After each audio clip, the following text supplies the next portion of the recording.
Capítulo 19, donde se cuenta la aventura del pastor enamorado, con otros en verdad graciosos sucesos.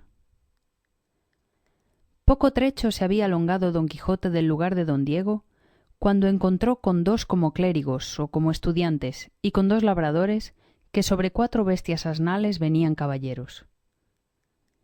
El uno de los estudiantes traía, como en portamanteo, en un lienzo de bocací verde envuelto, al parecer, un poco de grana blanca y 2 pares de medias de cordellate.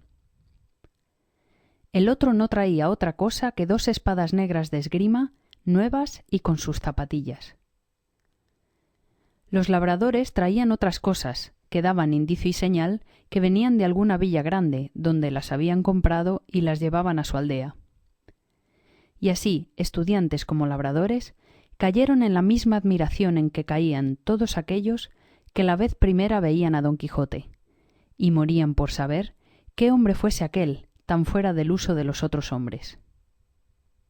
Saludóles don Quijote, y después de saber el camino que llevaban, que era el mismo que él hacía, les ofreció su compañía, y les pidió detuviesen el paso, porque caminaban más sus pollinas que su caballo. Y para obligarlos en breves razones les dijo quién era, y su oficio y profesión, que era de caballero andante que iba a buscar las aventuras por todas las partes del mundo. Díjoles que se llamaba de nombre propio Don Quijote de la Mancha, y por el apelativo el Caballero de los Leones.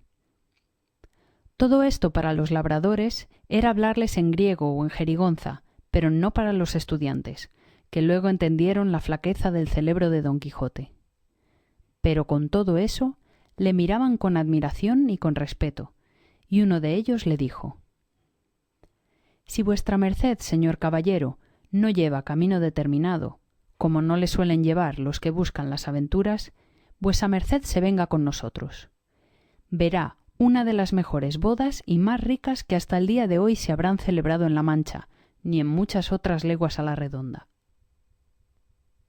Preguntóle don Quijote si eran de algún príncipe, que así las ponderaba. «No son», respondió el estudiante, «sino de un labrador y una labradora.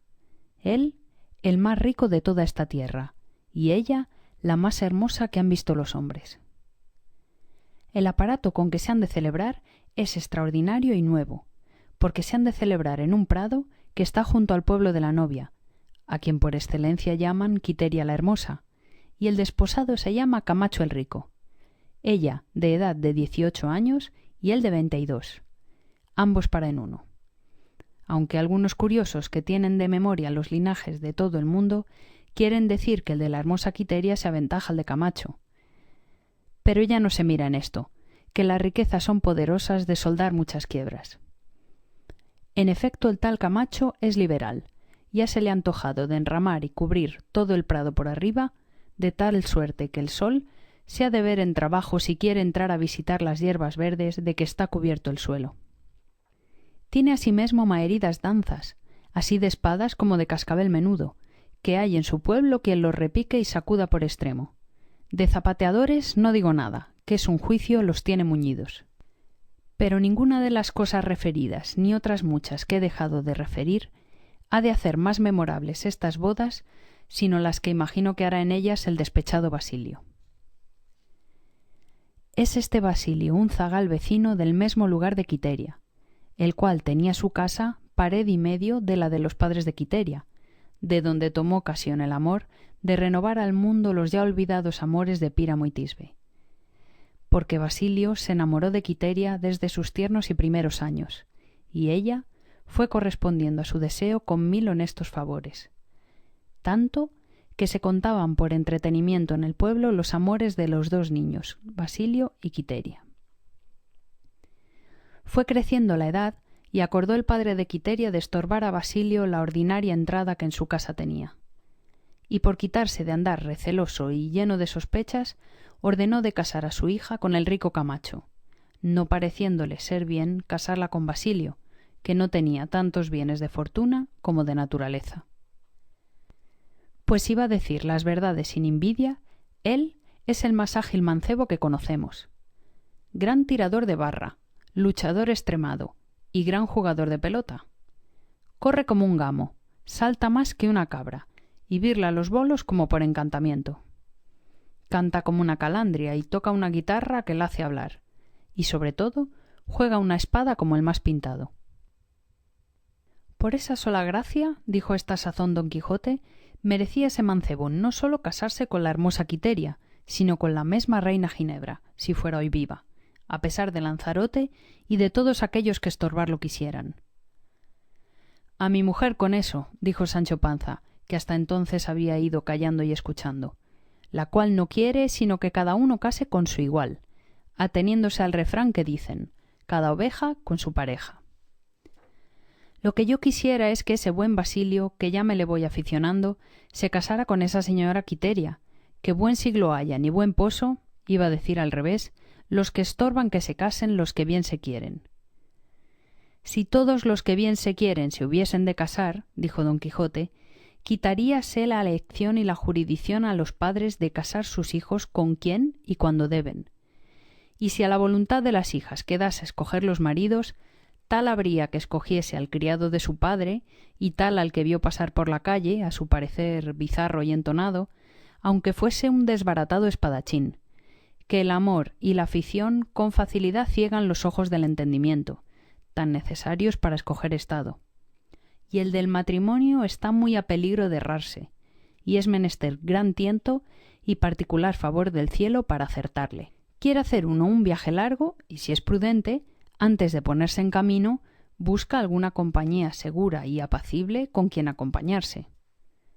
Pues ¿por qué no hará lo mismo el que ha de caminar toda la vida hasta el paradero de la muerte? Y más, si la compañía le ha de acompañar en la cama, en la mesa y en todas partes, como es la de la mujer con su marido. La de la propia mujer no es mercaduría que una vez comprada se vuelve o se trueca o cambia, porque es accidente inseparable, que dura lo que dura la vida. Es un lazo que si una vez le echáis al cuello, se vuelve en el nudo gordiano, y si no le corta la guadaña de la muerte, no hay desatarle. Muchas cosas más pudiera decir en esta materia, si no lo estorbara el deseo que tengo de saber si le queda más que decir al señor licenciado acerca de la historia de Basilio. A lo que respondió el estudiante bachiller, o licenciado, como le llamó don Quijote, que de todo no me queda más que decir, sino que desde el punto que Basilio supo que la hermosa Quiteria se casaba con Camacho el rico, nunca más le han visto reír, ni hablar con razón concertada, y siempre anda pensativo y triste, hablando entre sí mismo, con que da ciertas y claras señales de que se le ha vuelto el juicio.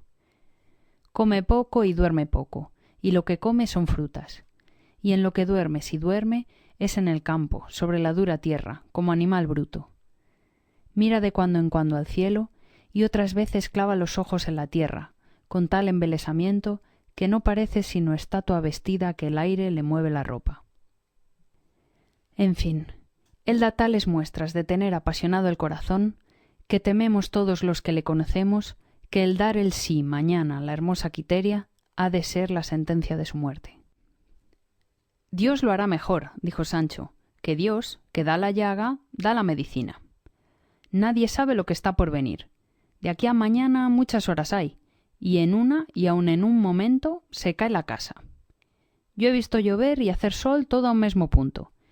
Tal se acuesta sano la noche que no se puede mover otro día. Y díganme, ¿por ventura habrá quien se alabe que tiene echado un clavo a la rodaja de la fortuna? No, por cierto. Y entre el sí y el no de una mujer, no me atrevería yo a poner una punta de alfiler porque no cabría. Denme a mí que Quiteria quiera de buen corazón y de buena voluntad a Basilio, que yo le daré a él un saco de buena ventura. Que el amor, según yo he oído decir, mira con unos antojos que hacen parecer oro al cobre, a la pobreza riqueza y a las lagañas perlas. ¿A dónde vas a parar, Sancho, que seas maldito?, dijo don Quijote, que cuando comienzas a ensartar refranes y cuentos no te puede esperar sino el mesmo Judas que te lleve. Dime, animal, ¿qué sabes tú de clavos, ni de rodajas, ni de otra cosa ninguna? Oh, pues si no me entienden, respondió Sancho, no es maravilla que mis sentencias sean tenidas por disparates. Pero no importa, yo me entiendo. Y sé que no he dicho muchas necedades en lo que he dicho, sino que vuesa merced, señor mío, siempre es fiscal de mis dichos y aun de mis hechos. Fiscal has de decir, dijo don Quijote, que no friscal, prevaricador del buen lenguaje, que Dios te confunda. No se apunte vuesa merced conmigo, respondió Sancho, pues sabe que no me he criado en la corte ni he estudiado en Salamanca, para saber si añado o quito alguna letra a mis vocablos. Sí que válgame Dios, no hay para qué obligar al sayagués a que hable como el toledano, y toledanos puede haber que no las corten en el aire en esto de hablar polido. Así es, dijo el licenciado, porque no pueden hablar tan bien los que se crían en las tenerías y en Zocodover como los que se pasean casi todo el día por el claustro de la iglesia mayor, y todos son toledanos. El lenguaje puro, el propio, el elegante y claro, está en los discretos cortesanos, aunque hayan nacido en Majadahonda. Dije discretos porque hay muchos que no lo son, y la discreción es la gramática del buen lenguaje, que se acompaña con el uso. Yo, señores, por mis pecados, he estudiado cánones en Salamanca, y pícome algún tanto de decir mi razón con palabras claras, llanas y significantes.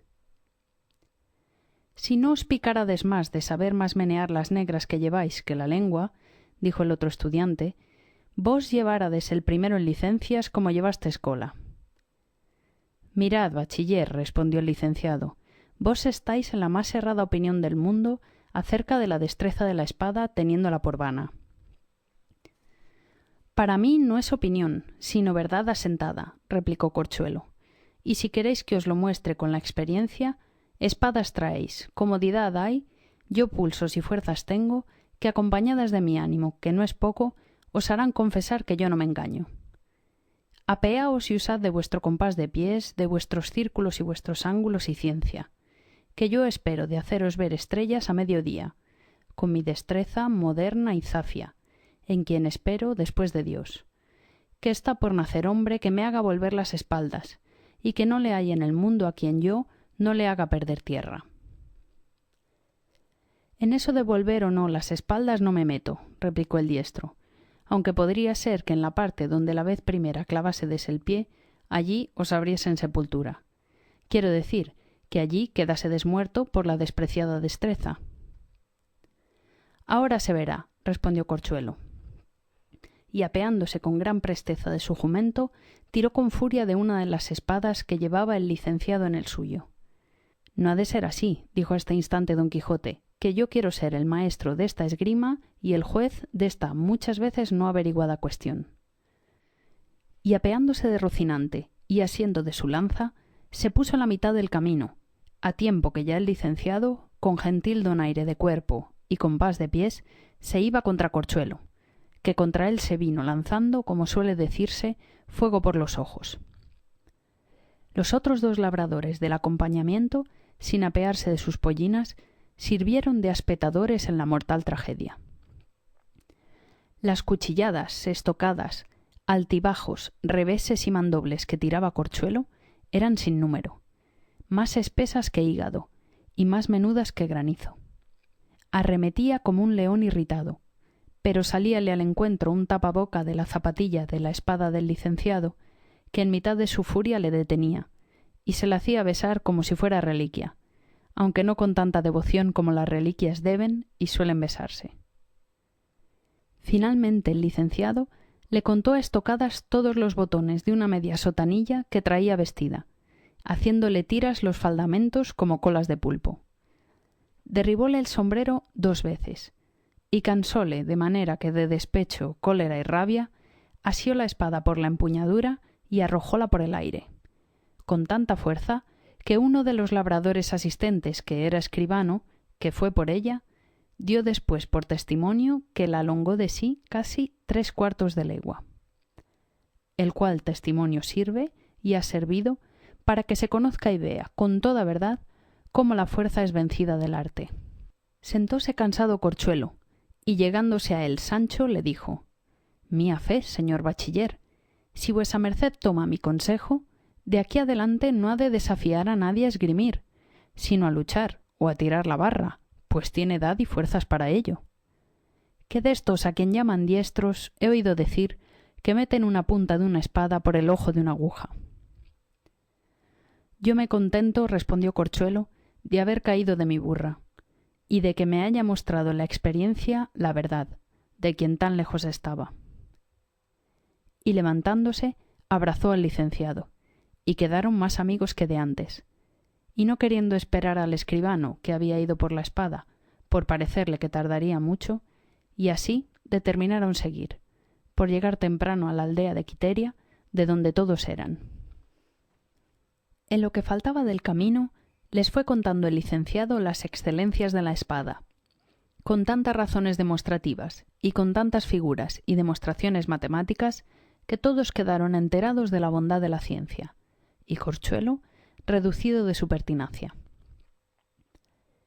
Era anochecido, pero antes que llegasen les pareció a todos que estaba delante del pueblo un cielo lleno de innumerables y resplandecientes estrellas.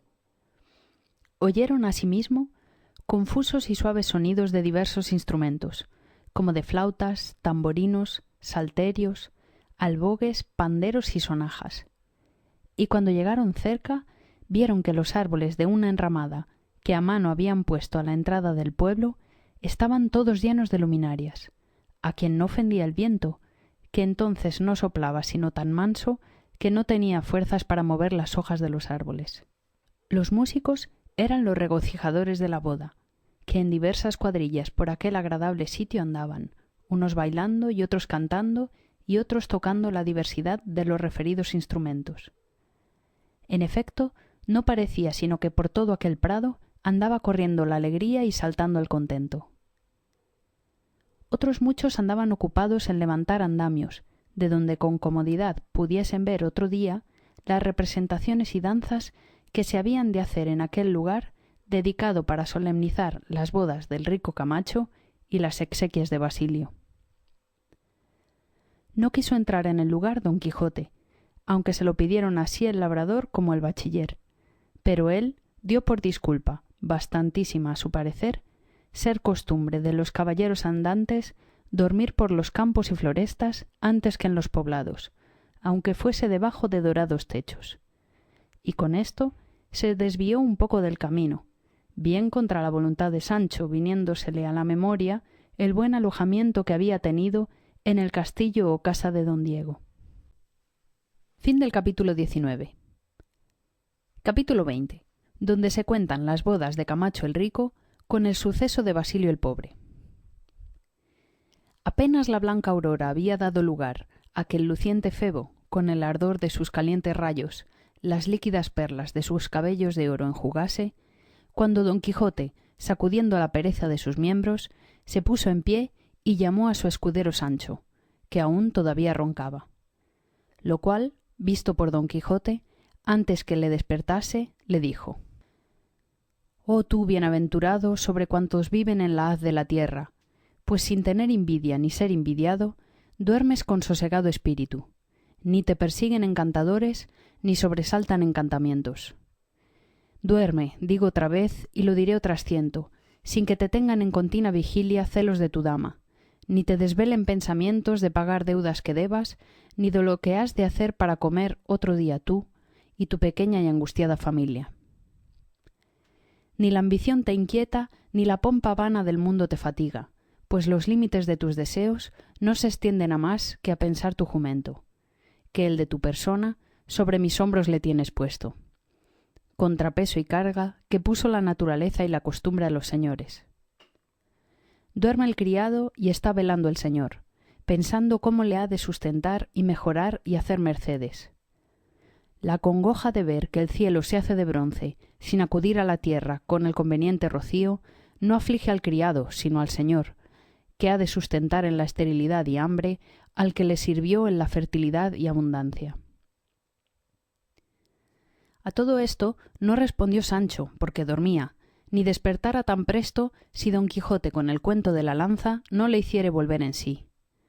Despertó, en fin, soñoliento y perezoso, y volviendo el rostro a todas partes dijo: «De la parte de esta enramada, si no me engaño, sale un tufo y olor harto más de torreznos asados que de juncos y tomillos. Bodas que por tales olores comienzan, para mi santiguada que deben de ser abundantes y generosas». «Acaba, glotón», dijo don Quijote. «Ven, Iremos a ver estos desposorios, por ver lo que hace el desdeñado Basilio. Mas que haga lo que quisiere, respondió Sancho, no fuera el pobre y casárase con Quiteria. ¿No hay más sino tener un cuarto y querer alzarse por las nubes? A la fe, señor, yo soy de parecer que el pobre debe contentarse con lo que hallare, y no pedir cotufas en el golfo. Yo apostaré un brazo que puede Camacho envolver en reales a Basilio. Y si esto es así, como debe de ser, bien boba fuera Quiteria en desechar las galas y las joyas que le debe de haber dado, y le puede dar Camacho, por escoger el tirar de la barra y el jugar de la negra de Basilio. Sobre un buen tiro de barra, o sobre una gentil treta de espada, no dan un cuartillo de vino en la taberna. Habilidades y gracias que no son vendibles, más que las tenga el conde Dirlos. Pero cuando las tales gracias caen sobre quien tiene buen dinero, tal sea mi vida como ellas parecen. Sobre un buen cimiento se puede levantar un buen edificio, y el mejor cimiento y zanja del mundo es el dinero. Por quien Dios es, Sancho, dijo a esta sazón don Quijote, que concluyas con tu arenga, que tengo para mí que si te dejasen seguir en las que a cada paso comienzas, no te quedaría tiempo para comer ni para dormir, que todo le gastarías en hablar. Si vuestra merced tuviera buena memoria, replicó Sancho, debiérase acordar de los capítulos de nuestro concierto antes que esta última vez saliésemos de casa. Uno de ellos fue que me había de dejar hablar todo aquello que quisiese, con que no fuese contra el prójimo ni contra la autoridad de vuesa merced, y hasta agora me parece que no he contravenido contra el tal capítulo. Yo no me acuerdo, Sancho, respondió don Quijote, del tal capítulo, y puesto que sea así, quiero que calles y vengas, que ya los instrumentos que anoche oímos vuelven a alegrar los valles, y sin duda los desposorios se celebrarán en el frescor de la mañana y no en el calor de la tarde. Hizo Sancho lo que su señor le mandaba, y poniendo la silla rocinante y la albarda al rucio, subieron los dos, y paso ante paso se fueron entrando por la enramada. Lo primero que se le ofreció a la vista de Sancho fue, espetado en un asador de un olmo entero, un entero novillo, y en el fuego donde se había de asar ardía un mediano monte de leña, y 6 ollas que alrededor de la hoguera estaban no se habían hecho en la común turquesa de las demás ollas, porque eran 6 medias tinajas que cada una cabía un rastro de carne.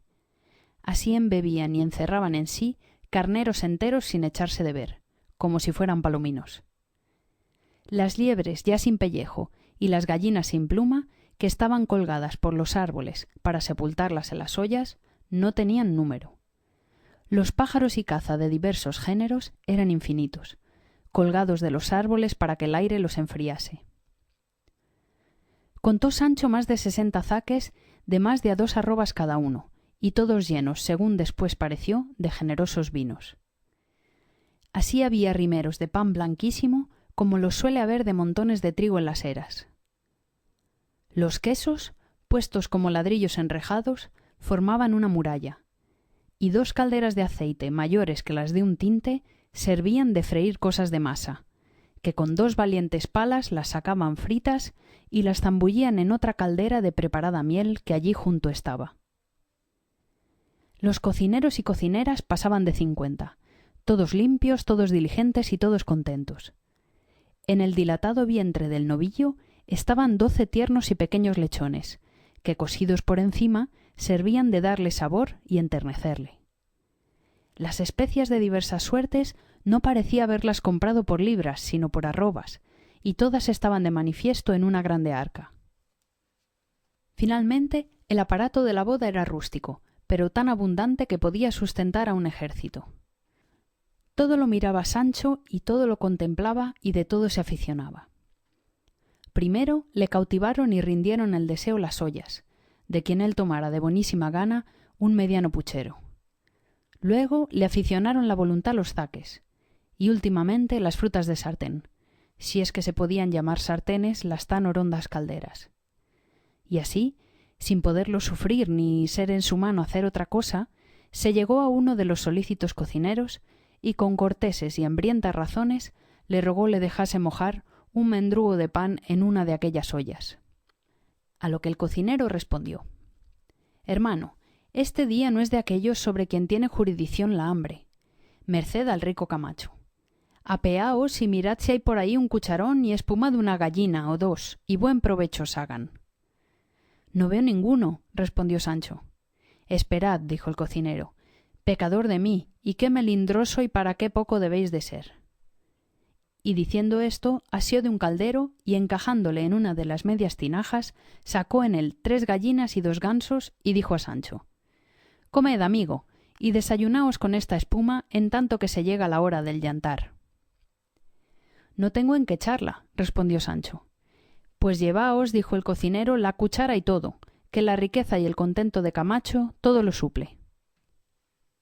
En tanto, pues, que esto pasaba Sancho, estaba don Quijote mirando cómo por una parte de la enramada entraban hasta 12 labradores sobre 12 hermosísimas yeguas, con ricos y vistosos jaeces de campo, y con muchos cascabeles en los petrales, y todos vestidos de regocijo y fiestas, los cuales, en concertado tropel, corrieron no una, sino muchas carreras por el prado, con regocijada algazara y grita, diciendo: Vivan Camacho y Quiteria, él tan rico como ella hermosa, y ella la más hermosa del mundo.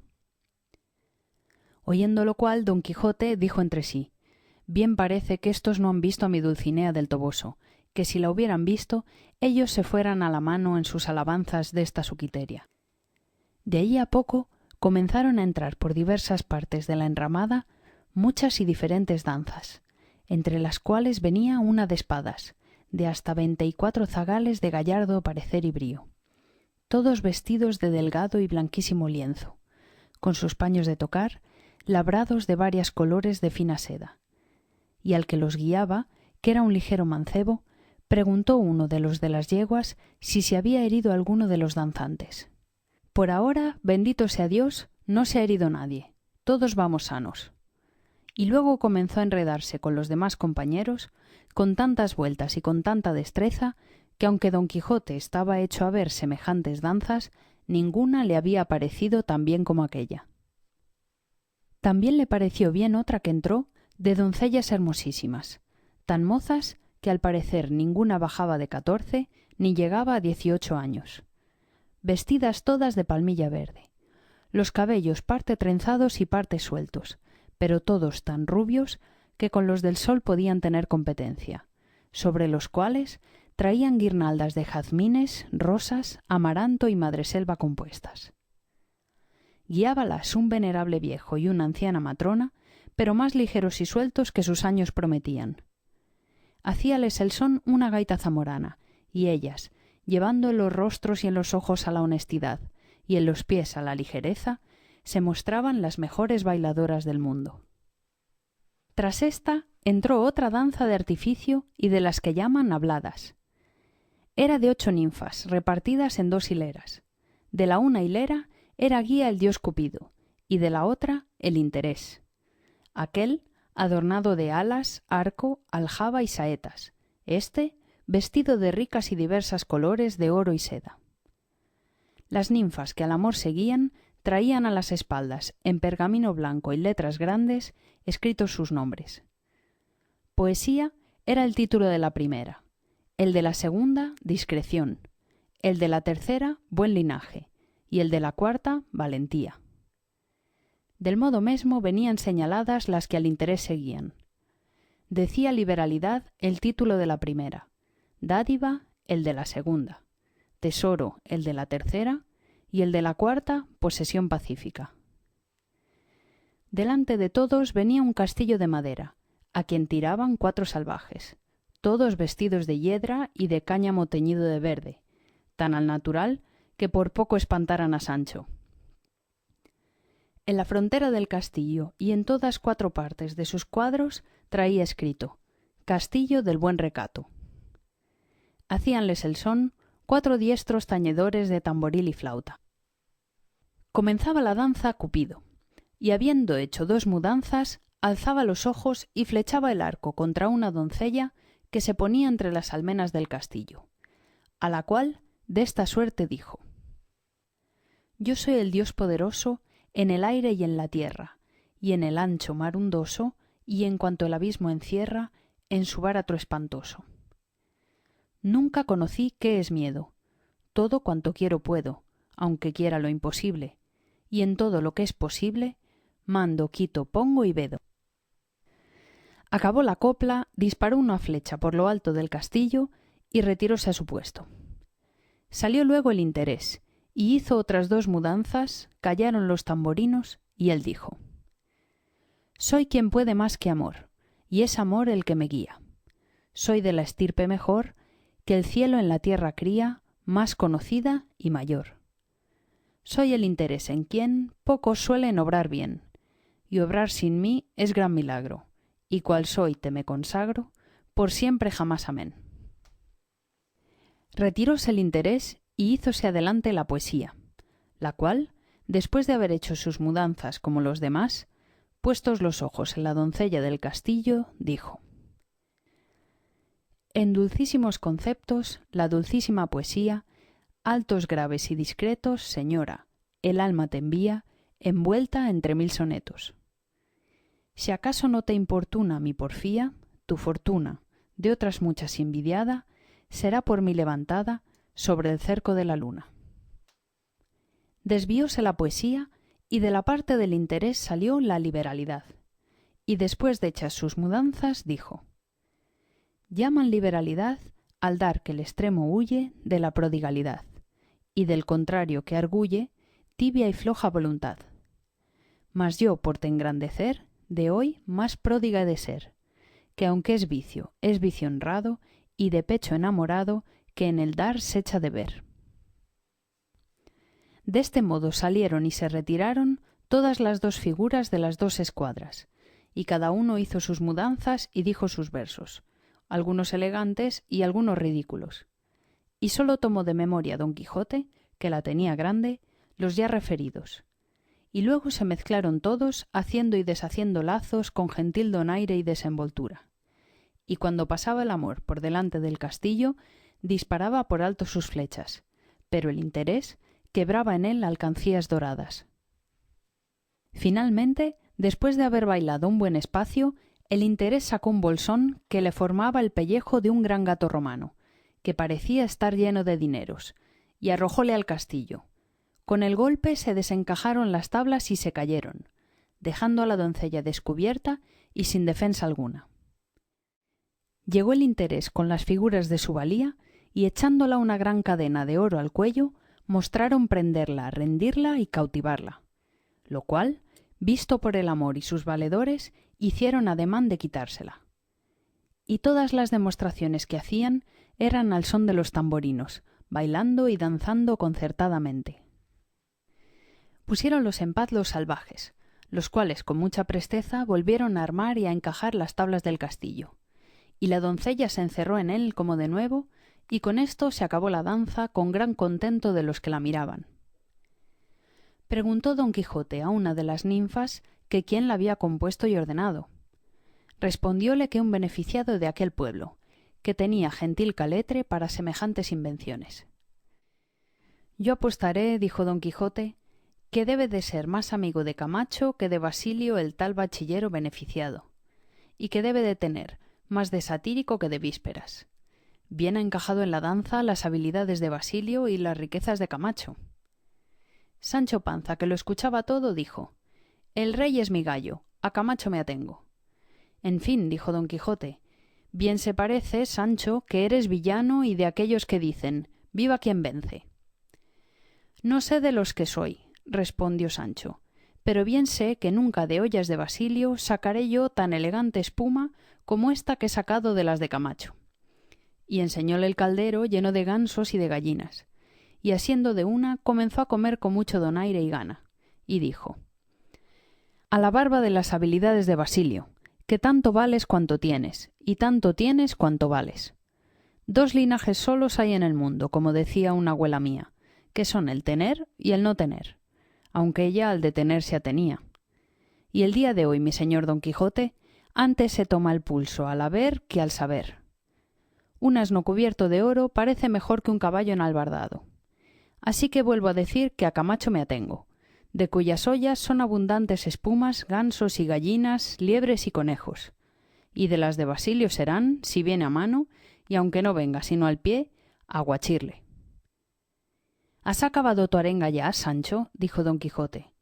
Habréla acabado, respondió Sancho, porque veo que vuestra merced recibe pesadumbre con ella. Que si esto no se pusiera de por medio, obra había cortada para 3 días. Plega a Dios, Sancho, replicó don Quijote, que yo te vea mudo antes que me muera. Al paso que llevamos, respondió Sancho, antes que vuestra merced se muera, estaré yo mascando barro, y entonces podrá ser que esté tan mudo que no hable palabra hasta la fin del mundo, o por lo menos hasta el día del juicio. Aunque eso así suceda, oh Sancho, respondió don Quijote, nunca llegará tu silencio a do ha llegado lo que has hablado, hablas y tienes de hablar en tu vida. Y más, que está muy puesto en razón natural que primero llegue el día de mi muerte que el de la tuya, y así jamás pienso verte mudo, ni aun cuando estés bebiendo o durmiendo, que es lo que puedo encarecer. A buena fe, señor, respondió Sancho, que no hay que fiar en la descarnada, digo en la muerte, la cual también come cordero como carnero. Y a nuestro cura le he oído decir que con igual pie pisaba las altas torres de los reyes como las humildes chozas de los pobres. Tiene esta señora más de poder que de melindre. No es nada asquerosa, de todo come y a todo hace, y de toda suerte de gentes, edades, preeminencias hinche sus alforjas. No es segador que duerme las siestas, que a todas horas siega, y corta así la seca como la verde hierba. Y no parece que masca, sino que engulle y traga cuanto se le pone por delante, porque tiene hambre canina que nunca se harta, y aunque no tiene barriga, da a entender que está hidrópica y sedienta de beber solas las vidas de cuantos viven, como quien se bebe un jarro de agua fría. No más, Sancho, dijo a este punto don Quijote, tente en buenas y no te dejes caer, que en verdad que lo que has dicho de la muerte por tus rústicos términos es lo que pudiera decir un buen predicador. Dígote, Sancho, que si como tienes buen natural y discreción, pudieras tomar un púlpito en la mano y irte por ese mundo predicando lindezas. Bien predica quien bien vive, respondió Sancho, y yo no sé otras teologías. Ni las has menester, dijo don Quijote, pero yo no acabo de entender ni alcanzar cómo, siendo el principio de la sabiduría el temor de Dios, tú, que temes más a un lagarto que a él, sabes tanto. Juzgue vuesa merced, señor, de sus caballerías, respondió Sancho, y no se meta en juzgar de los temores o valentías ajenas, que tan gentil temeroso soy yo de Dios como cada hijo de vecino. Y déjeme vuestra merced despabilar esta espuma, que lo demás todas son palabras ociosas de que nos han de pedir cuenta en la otra vida. Y diciendo esto, comenzó de nuevo a dar asalto a su caldero, con tan buenos alientos que despertó los de don Quijote, y sin duda le ayudara si no lo impidiera lo que es fuerza se diga adelante. Fin del capítulo 20. Fin de la sección 11. Capítulo 21, donde se prosiguen las bodas de Camacho con otros gustosos sucesos. Cuando estaban don Quijote y Sancho en las razones referidas en el capítulo antecedente, se oyeron grandes voces y gran ruido, y dábanlas y causábanle los de las yeguas, que con larga carrera y grita iban a recibir a los novios, que rodeados de 1000 géneros de instrumentos y de invenciones, venían acompañados del cura y de la parentela de entre ambos, y de toda la gente más lucida de los lugares circunvecinos, todos vestidos de fiesta.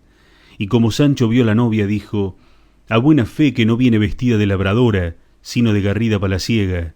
Pardiez, que según diviso, que las patenas que había de traer son ricos corales, y la palmilla verde de Cuenca es terciopelo de 30 pelos. Y montas, que la guarnición es de tiras de lienzo blanco. Voto a mí que es de raso. Pues tomadme las manos, adornadas con sortijas de azabache. No medre yo, sino son anillos de oro, y muy de oro, y empedrados con pelras blancas como una cuajada, que cada una debe de valer un ojo de la cara.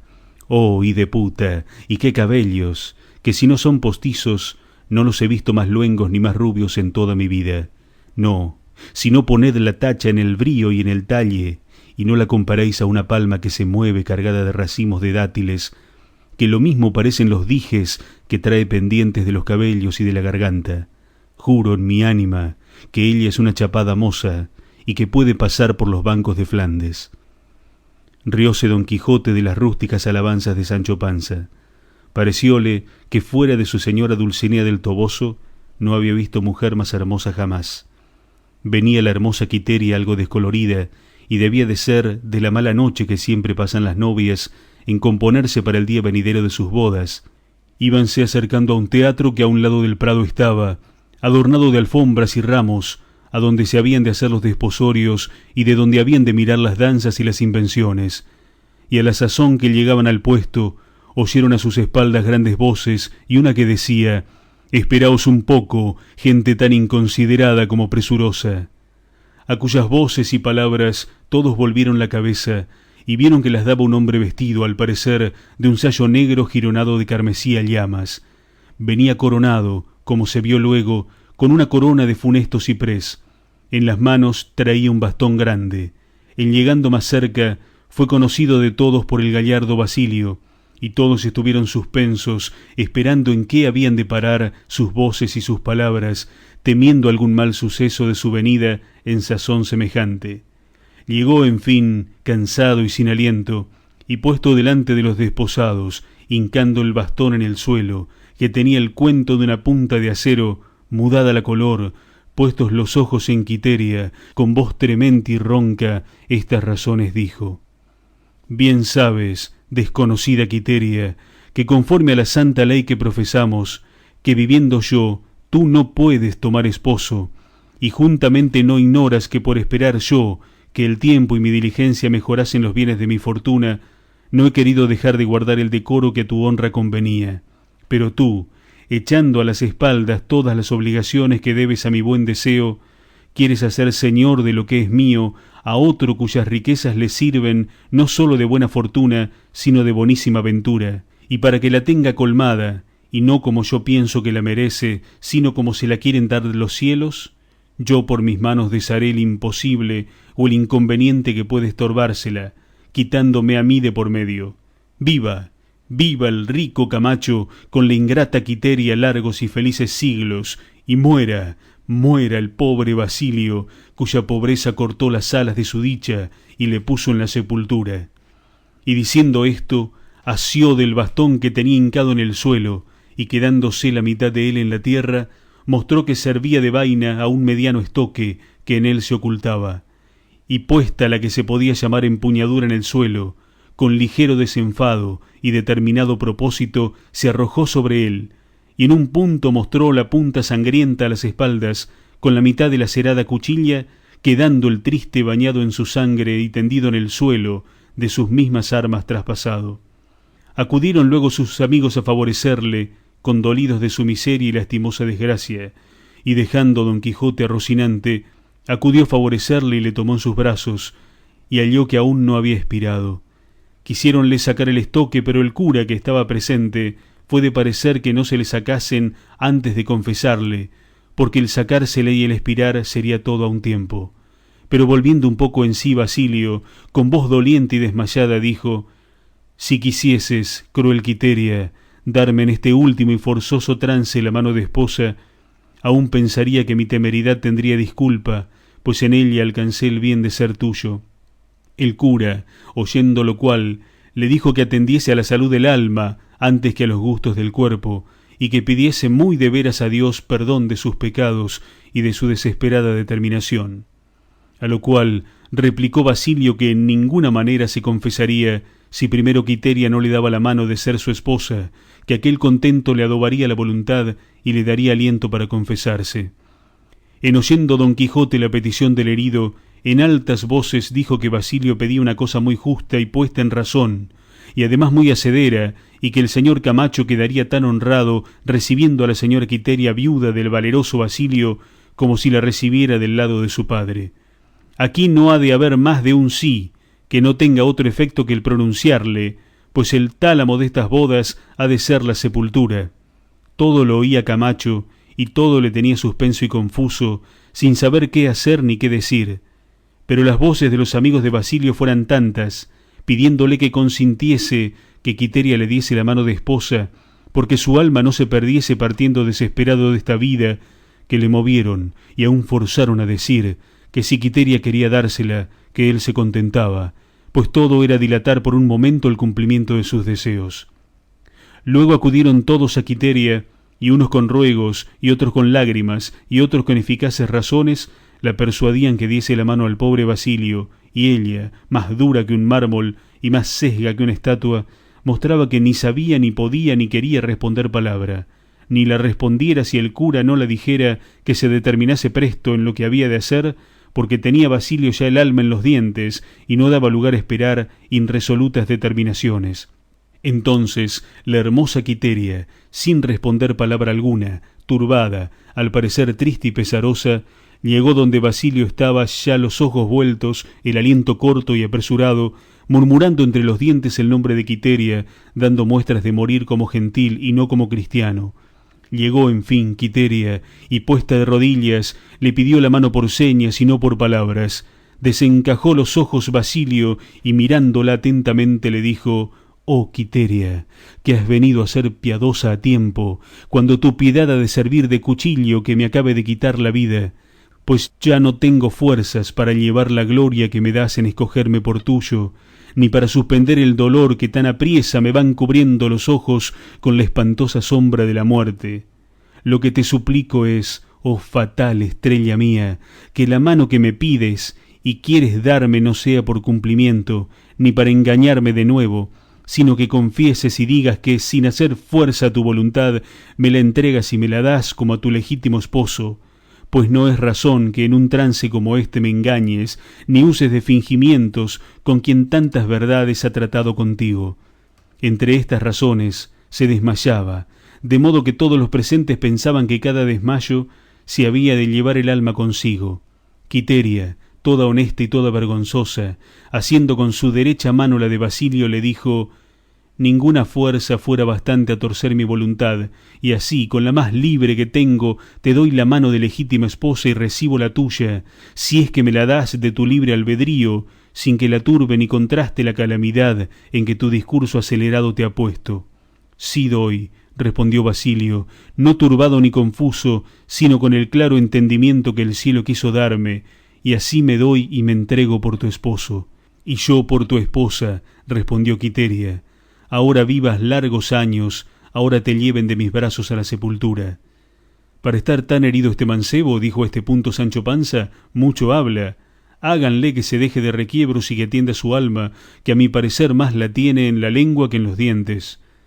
Estando pues asidos de las manos Basilio y Quiteria, el cura, tierno y lloroso, los echó la bendición y pidió al cielo diese buen pozo al alma del nuevo desposado, el cual, así como recibió la bendición, con presta ligereza se levantó en pie y con no vista desenvoltura se sacó el estoque a quien servía de vaina su cuerpo. Quedaron todos los circunstantes admirados, y algunos de ellos, más simples que curiosos, en altas voces comenzaron a decir: «¡Milagro! ¡Milagro!». Pero Basilio replicó: «No milagro, milagro, sino industria, industria». El cura, desatentado y atónito, acudió con ambas manos a tentar la herida, y halló que la cuchilla había pasado no por la carne y costillas de Basilio, sino por un cañón hueco de hierro que, lleno de sangre, en aquel lugar bien acomodado tenía, preparada la sangre, según después se supo, de modo que no se helase. Finalmente, el cura y Camacho, con todos los más circunstantes, se tuvieron por burlados y escarnidos. La esposa no dio muestras de pesarle de la burla, antes oyendo decir que aquel casamiento, por haber sido engañoso, no había de ser valedero, dijo que ella le confirmaba de nuevo, de lo cual coligieron todos que de consentimiento y sabiduría de los dos se había trazado aquel caso, de lo que quedó Camacho y sus valedores tan corridos que remitieron su venganza a las manos, y desenvainando muchas espadas arremetieron a Basilio, en cuyo favor en un instante se desenvainaron casi otras tantas, y tomando la delantera a caballo Don Quijote, con la lanza sobre el brazo y bien cubierto de su escudo, se hacía dar lugar de todos. Sancho, a quien jamás pluguieron ni solazaron semejantes fechorías, se acogió a las tinajas donde había sacado su agradable espuma, pareciéndole aquel lugar como sagrado, que había de ser tenido en respeto. Don Quijote a grandes voces decía: «Teneos, señores, teneos, que no es razón toméis venganza de los agravios que el amor nos hace, y advertid que el amor y la guerra son una misma cosa, y así como en la guerra es cosa lícita y acostumbrada usar de ardides y estratagemas para vencer al enemigo, así en las contiendas y competencias amorosas se tienen por buenos los embustes y marañas que se hacen para conseguir el fin que se desea, como no sean el menoscabo y deshonra de la cosa amada. Quiteria era de Basilio, y Basilio de Quiteria, por justa y favorable disposición de los cielos. Camacho es rico y podrá comprar su gusto cuando, dónde y cómo quisiere. Basilio no tiene más de esta oveja, y no se la ha de quitar alguno, por poderoso que sea, que a los dos que Dios junta no podrá separar el hombre, y el que lo intentare, primero ha de pasar por la punta de esta lanza. Y en esto la blandió tan fuerte y tan diestramente que puso pavor en todos los que no le conocían, y tan intensamente se fijó en la imaginación de Camacho el desdén de Quiteria, que se la borró de la memoria en un instante, y así tuvieron lugar con él las persuasiones del cura, que era varón prudente y bien intencionado, con las cuales quedó Camacho y los de su parcialidad pacíficos y sosegados, en señal de lo cual volvieron las espadas a sus lugares, culpando más a la facilidad de Quiteria que a la industria de Basilio, haciendo discurso Camacho que si Quiteria quería bien a Basilio doncella, también le quisiera casada, y que debía de dar gracias al cielo más por habérsela quitado que por habérsela dado. Consolado, pues, y pacífico Camacho y los de su mesnada, como los de la de Basilio se sosegaron, y el rico Camacho, por mostrar que no sentía la burla ni la estimaba en nada, quiso que las fiestas pasasen adelante como si realmente se desposara, pero no quisieron asistir a ellas Basilio ni su esposa ni secuaces, y así se fueron a la aldea de Basilio, que también los pobres virtuosos y discretos tienen quien los siga, honre y ampare, como los ricos tienen quien los lisonjee y acompañe. Lleváronse consigo a Don Quijote, estimándole por hombre de valor y de pelo en pecho. A solo Sancho se le escureció el alma por verse imposibilitado de guardar la espléndida comida y fiestas de Camacho, que duraron hasta la noche, y así, asendereado y triste, siguió a su señor, que con la cuadrilla de Basilio iba, y así se dejó atrás las ollas de Egipto, aunque las llevaba en el alma, cuya ya casi consumida y acabada espuma que en el caldero llevaba, le representaba la gloria y la abundancia del bien que perdía, y así, congojado y pensativo, aunque sin hambre, sin apearse del rucio, siguió las huellas de Rocinante. Capítulo 22, donde se da cuenta de la grande aventura de la cueva de Montesinos, que está en el corazón de la Mancha, a quien dio felice cima el valeroso Don Quijote de la Mancha. Grandes fueron, y muchos, los regalos que los desposados hicieron a Don Quijote, obligados de las muestras que había dado defendiendo su causa, y al par de la valentía le graduaron la discreción, teniéndole por un Cid en las armas y por un Cicerón en la elocuencia. El buen Sancho se refociló 3 días a costa de los novios, de los cuales se supo que no fue traza comunicada con la hermosa Quiteria el herirse fingidamente, sino industria de Basilio, esperando de ella el mismo suceso que se había visto. Bien es verdad que confesó que había dado parte de su pensamiento a algunos de sus amigos, para que al tiempo necesario favoreciesen su intención y abonasen su engaño. No se pueden ni deben llamar engaños, dijo Don Quijote, los que ponen la mira en virtuosos fines, y que el de casarse los enamorados era el fin de más excelencia, advirtiendo que el mayor contrario que el amor tiene es la hambre y la continua necesidad, porque el amor es todo alegría, regocijo y contento, y más cuando el amante está en posesión de la cosa amada, contra quien son enemigos opuestos y declarados la necesidad y la pobreza, y que todo esto decía con intención de que se dejase el señor Basilio de ejercitar las habilidades que sabe, que aunque le daban fama no le daban dineros, y que atendiese a granjear hacienda por medios lícitos e industriosos, que nunca faltan a los prudentes y aplicados. El pobre honrado, si es que puede ser honrado el pobre, tiene prenda en tejer mujer hermosa, que cuando se la quitan, le quitan la honra y se la matan. La mujer hermosa y honrada cuyo marido es pobre, merece ser coronada con laureles y palmas de vencimiento y triunfo. La hermosura por sí sola atrae las voluntades de cuantos la miran y conocen, y como a señuelo gustoso se le abaten las águilas reales y los pájaros altaneros. pero si a la tal hermosura se le junta la necesidad y estrecheza, también la embisten los cuervos, los milanos y las otras aves de rapiña, y la que está a tantos encuentros firme, bien merece llamarse corona de su marido. Mirad, discreto Basilio, añadió don Quijote, opinión fue de no sé qué sabio, que no había en todo el mundo sino una sola mujer buena, y daba por consejo que cada uno pensase y creyese que aquella sola buena era la suya, y así viviría contento. Yo no soy casado, ni hasta ahora me he venido en pensamiento serlo, y con todo esto me atrevería a dar consejo al que me lo pidiese del modo que había de buscar la mujer con quien se quisiese casar. Lo primero, le aconsejaría que mirase más a la fama que a la hacienda, porque la buena mujer no alcanza la buena fama solamente con ser buena, sino con parecerlo, que mucho más dañan a las honras de las mujeres las desenvolturas y libertades públicas que las maldades secretas. Si traes buena mujer a tu casa, fácil cosa sería conservarla y aún mejorarla en aquella bondad, pero si la traes mala, en trabajo te pondrá el enmendarla, que no es muy hacedero pasar de un extremo a otro. Yo no digo que sea imposible, pero téngolo por dificultoso.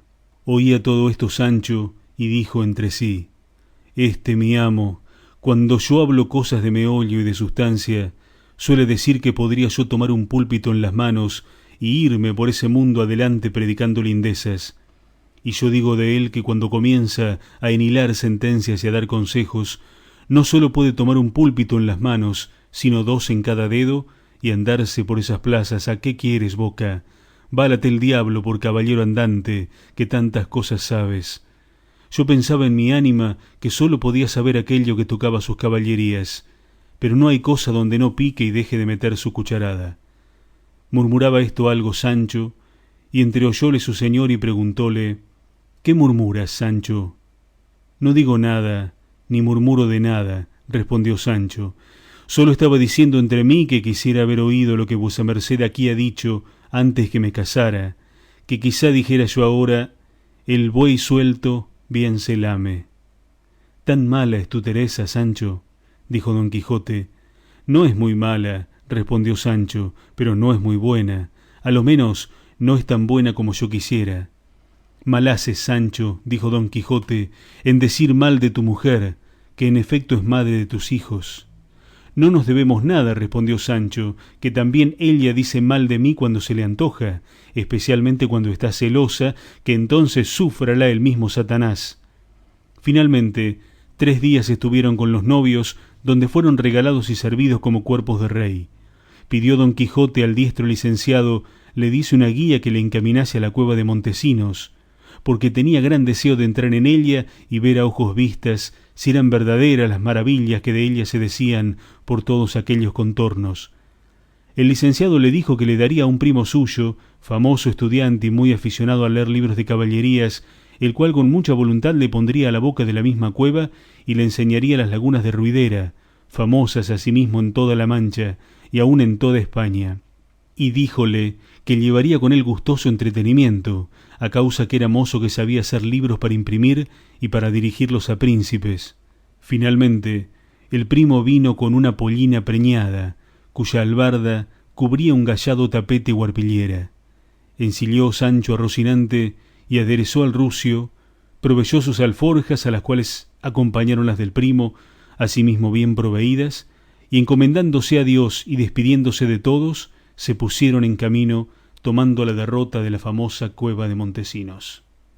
En el camino preguntó don Quijote al primo de qué género y calidad eran sus ejercicios, su profesión y estudios, a lo que él respondió que su profesión era ser humanista, sus ejercicios y estudios componer libros para dar a la estampa, todos de gran provecho y no menos entretenimiento para la República, que el uno se intitulaba el de las libreas, donde pinta 703 libreas, con sus colores, motes y cifras, de donde podían sacar y tomar las que quisiesen en tiempo de fiestas y regocijos los caballeros cortesanos, sin andarlas mendigando de nadie, ni lambicando, como dicen el cervelo, por sacarlas conformes a sus deseos e intenciones. Porque doy al celoso, al desdeñado, al olvidado y al ausente las que les convienen, que les vendrán más justas que pecadoras. Otro libro tengo también, a quien he de llamar Metamorfóseos o Ovidio español, de invención nueva y rara, porque en él, imitando a Ovidio a lo burlesco, pinto quién fue la Giralda de Sevilla y el Ángel de la Madalena, quién el Caño de Becinguerra de Córdoba, quiénes los toros de Guisando, la Sierra Morena, las fuentes de Leganitos y Lavapiés en Madrid, no olvidándome de la del Piojo, de la del Caño Dorado y de la Priora, y esto con sus alegorías, metáforas y traslaciones, de modo que alegran, suspenden y enseñan a un mismo punto. Otro libro tengo que le llamo Suplemento a Virgilio Polidoro, que trata de la invención de las cosas, que es de grande erudición y estudio, a causa que las cosas que se dejó de decir Polidoro de gran sustancia, las averiguo yo y las declaro por gentil estilo. Olvidósele a Virgilio de declararnos quién fue el primero que tuvo catarro en el mundo, y el primero que tomó las unciones para curarse del morbo gálico, y yo lo declaro al pie de la letra, y lo autorizo con más de 25 autores, porque vea vuesa merced si he trabajado bien, y si ha de ser útil el tal libro a todo el mundo. Sancho, que había estado muy atento a la narración del primo, le dijo: dígame, señor, así Dios le dé buena manderecha en la impresión de sus libros, ¿sabríame decir, que sí sabrá, pues todo lo sabe, quién fue el primero que se rascó en la cabeza, que yo para mí tengo que debió de ser nuestro padre Adán? Sí sería, respondió el primo, porque Adán no hay duda sino que tuvo cabeza y cabellos, y siendo esto así, y siendo el primer hombre del mundo, alguna vez se rascaría. Así lo creo yo, respondió Sancho, pero dígame ahora, ¿quién fue el primer volteador del mundo? En verdad, hermano, respondió el primo, que no me sabré determinar por ahora hasta que lo estudie. Yo lo estudiaré en volviendo a donde tengo mis libros, y yo os satisfaré cuando otra vez nos veamos, que no ha de ser esta la postrera. Pues mire, señor, replicó Sancho, no tome trabajo en esto, que ahora he caído en la cuenta de lo que le he preguntado. Sepa que el primer volteador del mundo fue Lucifer, cuando le echaron o arrojaron del cielo, que vino volteando hasta los abismos. Tienes razón, amigo, dijo el primo. Y dijo don Quijote: esa pregunta y respuesta no es tuya, Sancho. A alguno las has oído decir. Calle, señor, replicó Sancho, que a buena fe, que si me doy a preguntar y a responder, que no acabe de aquí a mañana. Sí, que para preguntar necedades y responder disparates no he menester yo andar buscando ayuda de vecinos.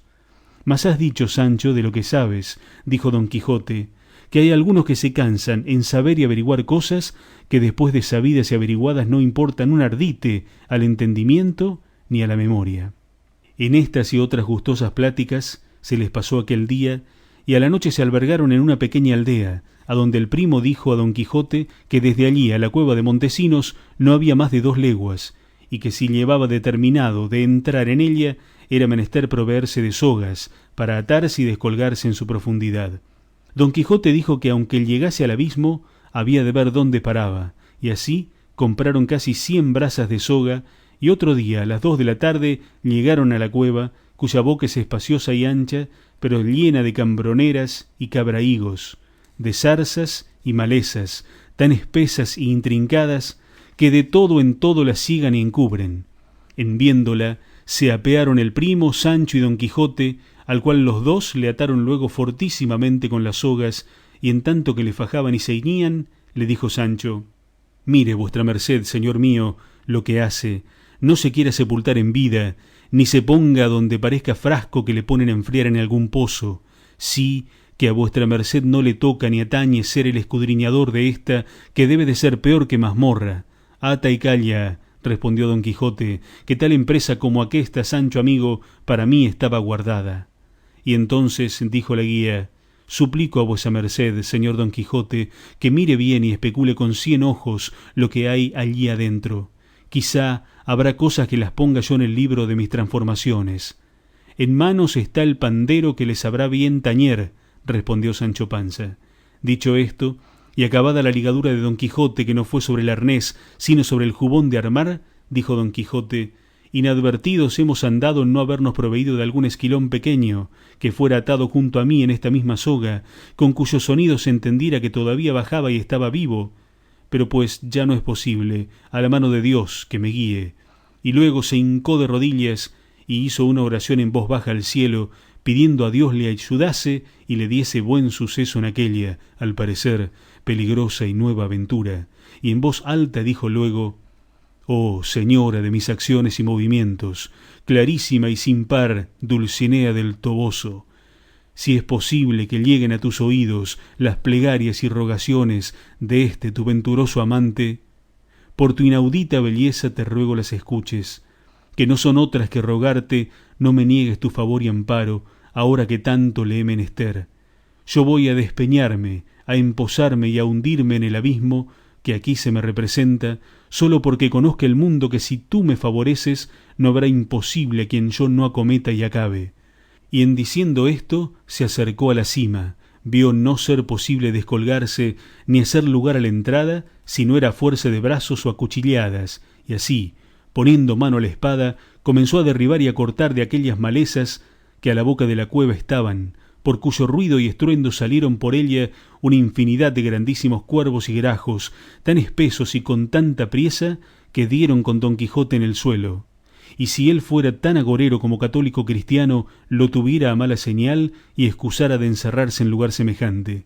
Finalmente se levantó y viendo que no salían más cuervos ni otras aves nocturnas, como fueron murciélagos, que asimismo entre los cuervos salieron, dándole soga el primo y Sancho, se dejó calar al fondo de la caverna espantosa, y al entrar, echándole Sancho su bendición y haciendo sobre él 1000 cruces, dijo: «Dios te guíe y la peña de Francia, junto con la Trinidad de Gaeta, flor, nata y espuma de los caballeros andantes. Allá vas, valentón del mundo, corazón de acero, brazos de bronce. Dios te guíe otra vez y te vuelva libre, sano y sin cautela, a la luz de esta vida que dejas por enterrarte en esta oscuridad que buscas». Casi las mismas plegarias y deprecaciones hizo el primo. Iba Don Quijote dando voces que le diesen soga y más soga, y ellos se la daban poco a poco, y cuando las voces, que acanaladas por la cueva salían, dejaron de oírse, ya ellos tenían descolgadas las 100 brazas de soga, y fueron de parecer de volver a subir a Don Quijote, pues no le podían dar más cuerda. Con todo eso, se detuvieron como media hora, al cabo del cual espacio volvieron a recoger la soga con mucha facilidad y sin peso alguno, señal que les hizo imaginar que Don Quijote se quedaba dentro, y creyéndolo así Sancho lloraba amargamente y tiraba con mucha priesa por desengañarse, pero llegando a su parecer a poco más de las 80 brazas, sintieron peso, de que en extremo se alegraron. Finalmente, a las 10, vieron distintamente a Don Quijote, a quien dio voces Sancho diciéndole: «Sea vuestra merced muy bien vuelto, señor mío, que ya pensábamos que se quedaba allá para casta». Pero no respondía palabra Don Quijote, y sacándole del todo, vieron que traía cerrados los ojos con muestras de estar dormido. Tendiéronle en el suelo y desliáronle, y con todo esto no despertaba.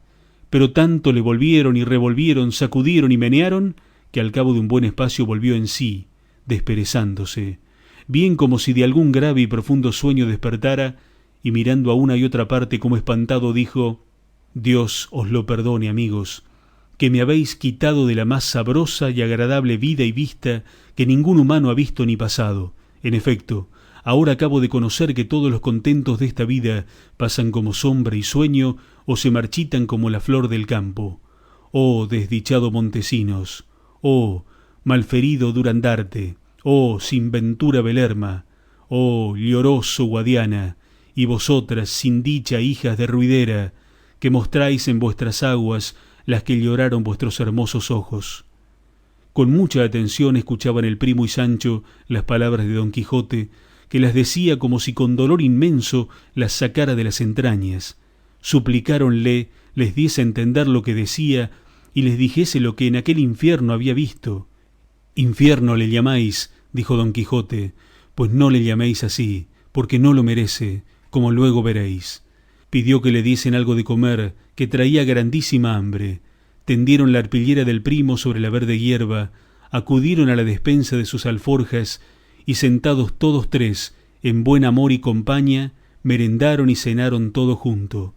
Levantada la arpillera, dijo Don Quijote de la Mancha: «No se levante nadie, y estadme, hijos, todos atentos». Fin de los capítulos 21 y 22.